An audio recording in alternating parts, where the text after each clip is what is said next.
ओम शांति।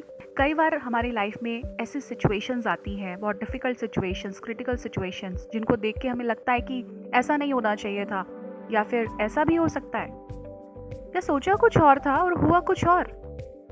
हमने तो पॉजिटिव सोचा था, लेकिन ये सब तो उल्टा हो गया, अनएक्सपेक्टेड हो गया। फिर हम क्या क्यों करने लग जाते हैं, बहुत डिस्टर्ब और परेशान हो जाते हैं कि ऐसा नहीं होना चाहिए था, वैसा नहीं होना चाहिए था।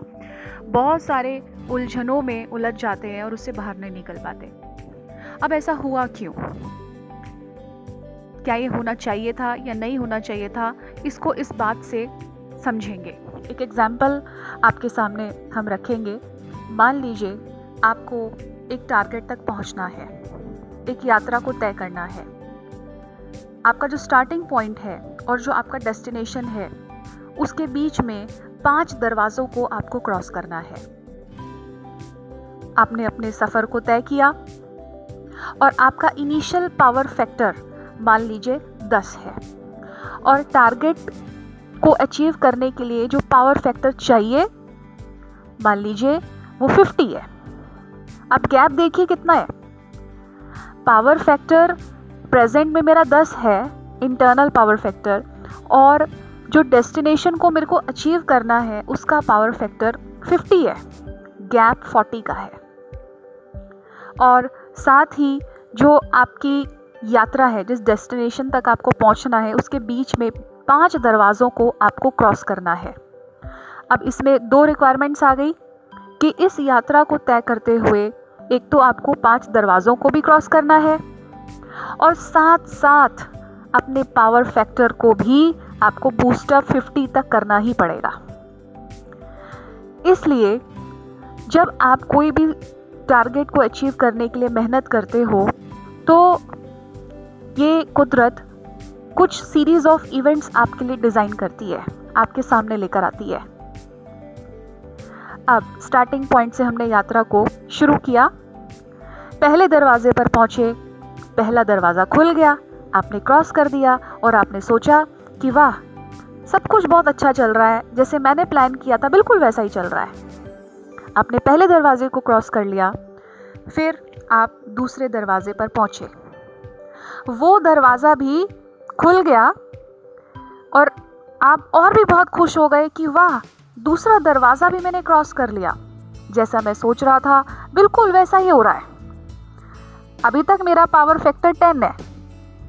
अब तीसरे दरवाजे तक पहुंचे, लेकिन तीसरा दरवाज़ा बंद मिला, और उस तीसरे दरवाजे को बंद देख करके मैंने रोना शुरू कर दिया। हाय, ये दरवाज़ा तो बंद है, मेरा तो फेलियर हो गया, ये क्यों हुआ?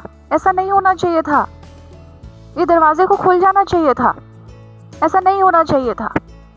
लेकिन बुद्धिमान व्यक्ति, विशाल बुद्धि का जो व्यक्ति है, वो ये समझेगा कि ये दरवाज़ा ज़रूर मुझे कुछ सिखाने के लिए आया है। ये दरवाज़ा बंद इसलिए है क्योंकि हो सकता है मुझे अपनी इंटरनल पावर को गेन करना पड़े।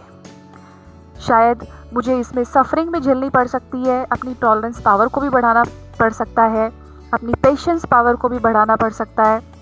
किसी ना किसी मायने में मुझे अपने इंटरनल पावर फैक्टर को बढ़ाना पड़ेगा, क्योंकि मुझे 10 से 50 तक भी पहुंचना है। तो अब जब मैंने ये बात सीख ली कि मुझे अपनी पावर फैक्टर को, इंटरनल पावर फैक्टर को धीरे धीरे बढ़ाना है, ये बात मैं जब समझ जाता हूँ और अपने पावर फैक्टर को बढ़ा लेता हूँ, अगर संघर्ष की स्थिति भी है उसको मैं झेल जाता हूँ, टॉलरेट कर जाता हूँ, तो वो तीसरा दरवाज़ा आपके लिए खुल जाएगा। क्यों खुलेगा? क्योंकि अब आपने अपने पावर फैक्टर को बढ़ा लिया। कैसे बढ़ाया? अपनी चाहे पेशेंस पावर को इंक्रीज़ करके, कॉन्फिडेंस पावर को इंक्रीज़ करके, विल पावर को इंक्रीज़ करके कैसे भी आपने अपने पावर को बढ़ा लिया। अब तीसरा दरवाज़ा खुल गया। अब आप पहुँचे चौथे दरवाजे की तरफ, लेकिन ये क्या, चौथा दरवाज़ा भी बंद है। अब मेरे मन में कई प्रश्न उठने लग जाते हैं कि जब तीसरा दरवाज़ा बंद था, तब मैंने कैसे भी करके अपने आप को संभाला, कैसे भी करके अपने अंदर पावर को बढ़ाया। बड़ी मुश्किल से इस सिचुएशन को क्रॉस किया, अब ये क्या, चौथा दरवाज़ा भी बंद है, मेरी लाइफ में तो मुसीबत ही मुसीबत है, संघर्ष ही संघर्ष है, ऐसे ख्यालात मन में आना शुरू हो जाते हैं। लेकिन अगर आप गहराई से समझेंगे इस बात को, ये जो दरवाजे आपको बंद मिले, ये जो सीरीज़ ऑफ इवेंट्स, सिचुएशंस आपकी लाइफ में आ रही हैं, वो आपको एक्चुअल में आपके टारगेट की ओर बढ़ाने के लिए ही आ रही है। क्योंकि सिचुएशन जो भी आई है वो एक्चुअल में आपके किसी ना किसी पावर फैक्टर को किसी ना किसी रूप में बढ़ाने के लिए आई है। अब चौथा दरवाज़ा तो बंद है, अब मैंने अपना स्टैमिना भी बढ़ा लिया, बहुत कुछ बढ़ा लिया, लेकिन फिर भी बहुत मेहनत करने के बाद भी ये तो बंद पड़ा हुआ है।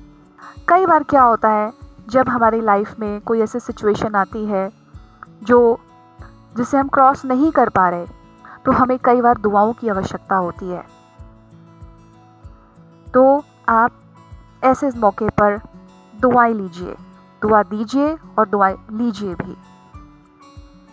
दुआ कैसे देंगे? दूसरों के साथ अच्छा बिहेव करके, दूसरों के साथ कोऑपरेट करके, मीठा व्यवहार करके, अपने ईगोइस्टिक एटीट्यूड को छोड़ दीजिए। बहुत छोटी छोटी बातों में जो आपको गुस्सा आता है उसको भी छोड़ दीजिए। क्रिटिसिज्म करने की जो भावना है, छोटी छोटी बातों में हम दूसरों को अपने शब्दों के द्वारा हर्ट कर जाते हैं, वो सब आप धीरे धीरे छोड़ दीजिए, बदल जाइए। और फिर आप दूसरों को दुआ भी दीजिए कि सबका भला हो, सबके जीवन में सुख शांति आए।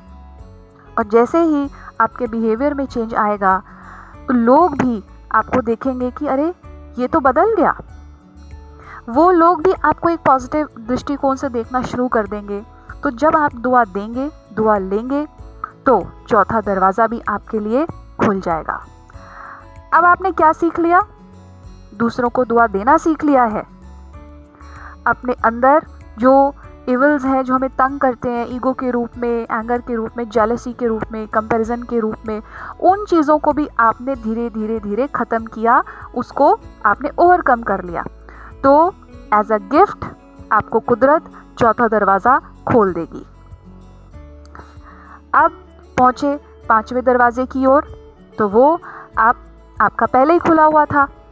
और फिर जैसे ही आप पांचवें दरवाजे को क्रॉस कर जाते हो, आप अपने डेस्टिनेशन तक पहुंच जाते हो। तो इसलिए ये जो बीच में दरवाजे बंद मिले, वो इसलिए मिले क्योंकि आपके पावर फैक्टर को 10 से 50 तक लेकर जाना था, इसलिए ये सब हुआ। लेकिन अक्सर करके हम ये सोच के दुखी हो जाते हैं, हाय ऐसा क्यों हो गया, मेरा लाइफ तो विघ्नों से भरा पड़ा है, सब कुछ चारों तरफ से मुझे बंद नज़र आ रहा है। लेकिन हमें इस बात की गहराई में जाना है कि ऐसा हो रहा है तो क्यों हो रहा है। जब ये बात हम समझ जाएंगे तो हम निसंदेह अपने पावर फैक्टर को इंटरनली बहुत बूस्टअप करेंगे, बहुत बढ़ाएंगे। और ना केवल ये, बल्कि हम दूसरों को भी प्रेरणा देंगे कि ऐसे हालात में हमें हिम्मत नहीं हारनी चाहिए, हमें टूटना नहीं चाहिए, बल्कि कोई भी सिचुएशन आई है तो हमें आगे बढ़ाने के लिए आई है, अनुभव देने के लिए आई है। तो इसलिए एक पॉजिटिव दृष्टिकोण रखिए, पॉजिटिव एटीट्यूड के साथ आगे बढ़ते रहिए। ओम शांति।